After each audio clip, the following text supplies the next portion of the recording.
Hello everyone and welcome to another video. This time we're going to be reacting to some more SCP-1947 Emission Sphere Euclid by TheVolgun. From the thumbnail it looks like the demon core, like the core for the radiation that will form the nuclear bomb that I've seen some videos on YouTube. So yeah, I'm really curious about it. I'm not sure if it is a demon core, because if it is a demon core, I'm not sure if it would be classified as a Euclid, maybe a Keter. Because of course this is an SCP, which means it's not a regular demon core. So yeah, sit back, relax, and let's see what this is about. It's been so long. Mission Sphere.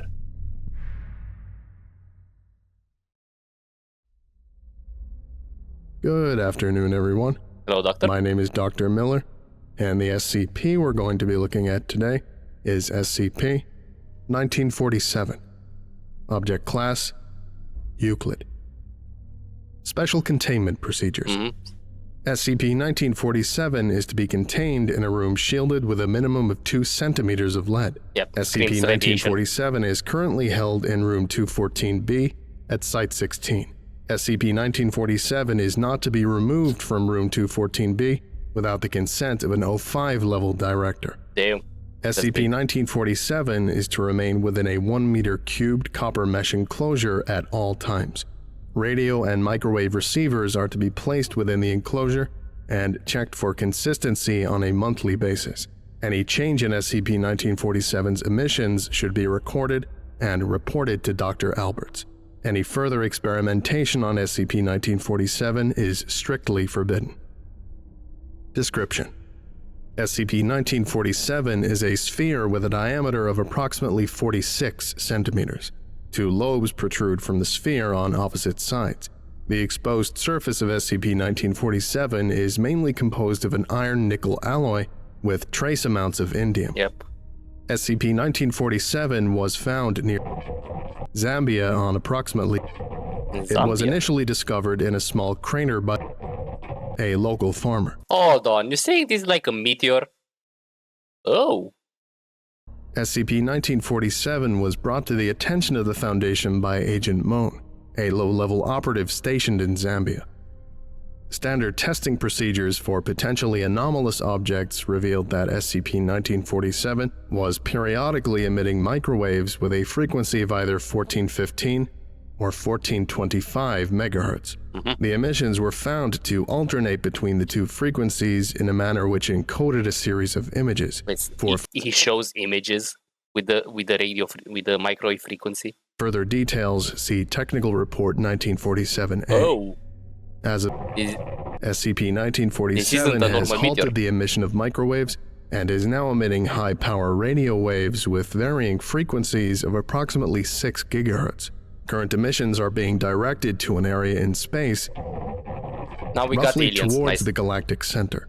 All transmissions by SCP-1947 should be blocked to prevent unauthorized reception of the signals. The current status of SCP-1947 is addressed in Document 1947-B, available to personnel with appropriate clearance. Technical Report 1947-A.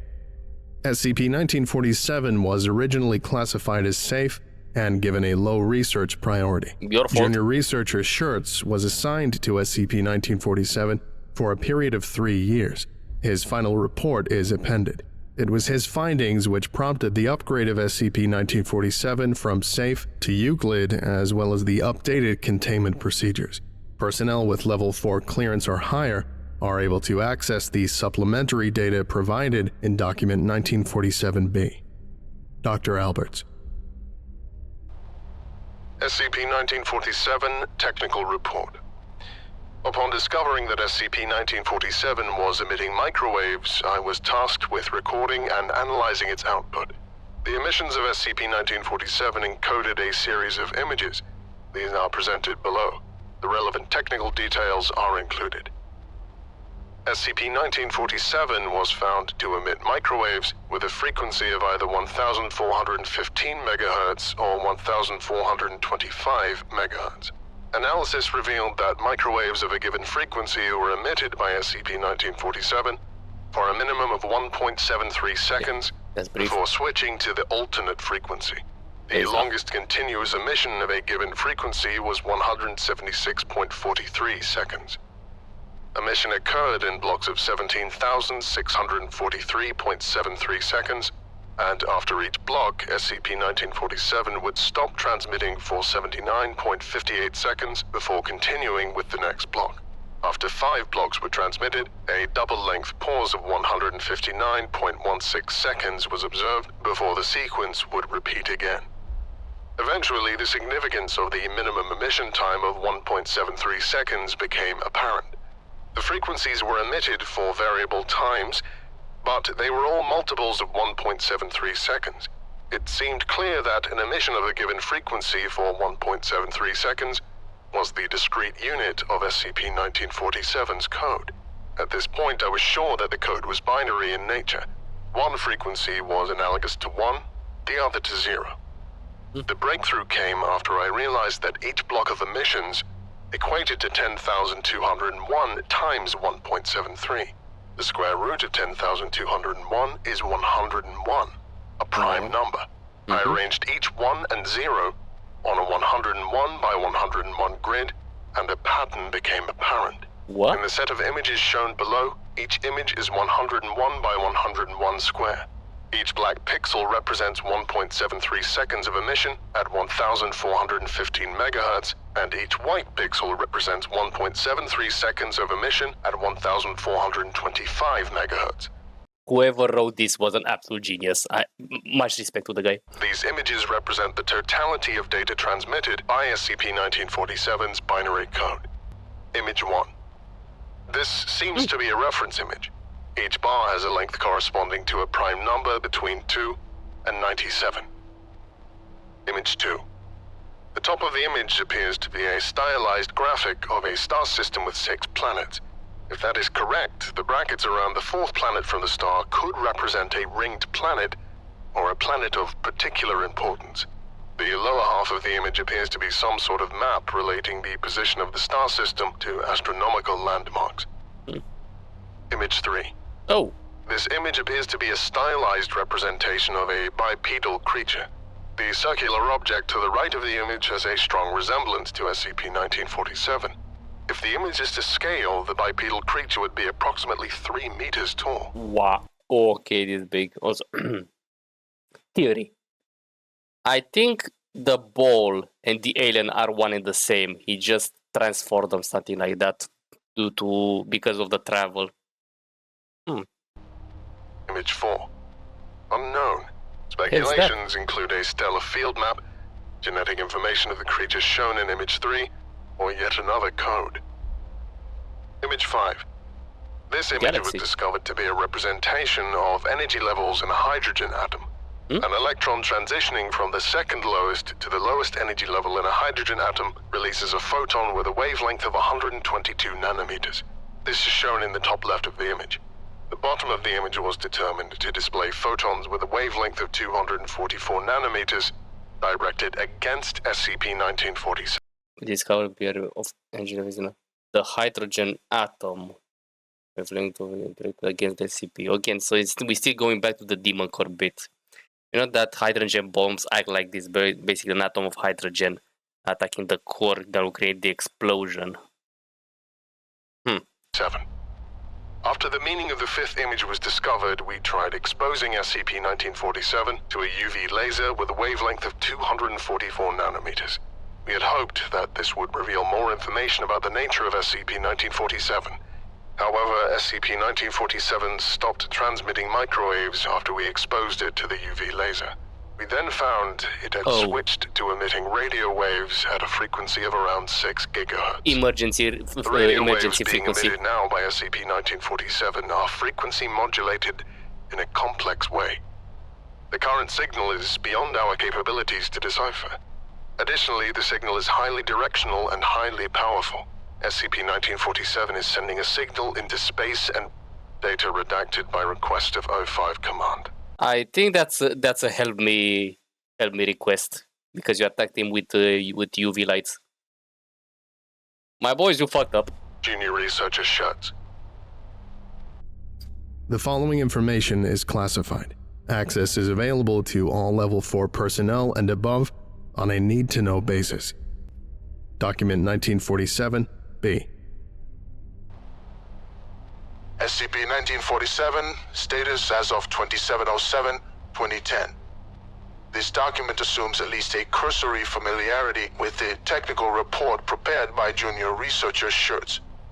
On 23/02/2008, I authorized the use of a UV laser on SCP-1947. We initially thought that SCP-1947 had been deactivated by exposure to the laser. However, 3 weeks later we discovered the new radio emissions. They encode a highly complex signal which we studied for almost a year without making any progress on the decoding. All we managed to discover was that SCP-1947 continuously broadcast a signal with repeating and non-repeating elements. Eventually, we realized that the radio waves being transmitted by SCP-1947 were directed towards the constellation Scorpius. Yep. This directionality was maintained regardless of the orientation of SCP-1947. He's calling his brothers. It is now apparent that SCP-1947 was broadcasting information towards Scorpius for a period of approximately 1 year. The signals sent by SCP-1947 during that time period will undoubtedly reach their intended destination at some point in the future. As of 18/01/2009, SCP-1947 is contained within a electromagnetically shielded room. This should prevent any additional transmission of information. Curiously, the central location in the star map provided in the second image from SCP-1947, see technical report, does not appear to correspond to any star in the vicinity of Scorpius.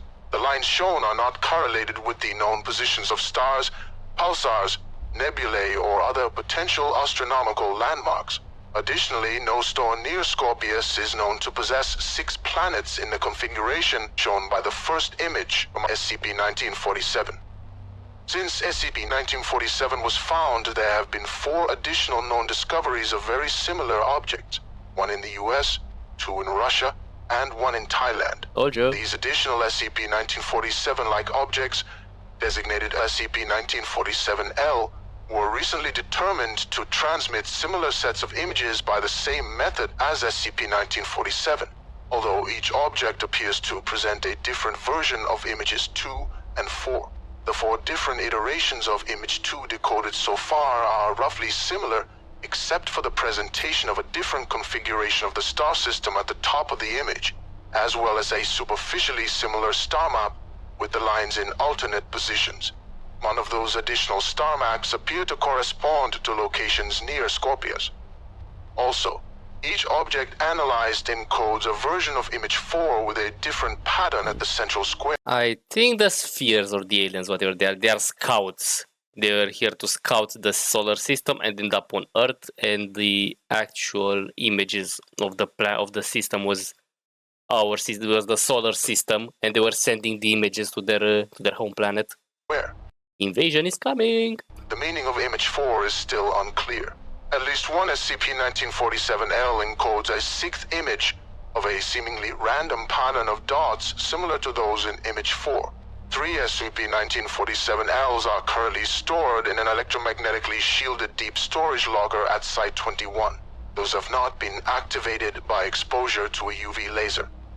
At least one SCP-1947-L is not currently held by the Foundation, and acquisition of the missing SCP-1947-L is a high priority goal. The fact that at least 5 objects similar to SCP-1947, including SCP-1947 itself, are known to exist is a worrying prospect. You don't say. Considering the likely extraterrestrial origin of SCP-1947, this raises the possibility that a large number of SCP-1947-Ls may be scattered around the galaxy to serve an unknown end. Dr. Alberts. This concludes today's lecture. Thank you for listening, if indeed you still are, and you are all dismissed. Goodbye. Okay, this has been SCP-1947, Emission Sphere by TheVolgun. Yeah, aliens. I believe these guys will be scouts. scouting the systems that their planet would want to know more before invading or something like that. However, yeah, how they have not even have a hypothesis about this is beyond me. But still, hope you enjoy it. I sure did. Thank you very much for watching, and see you all next time.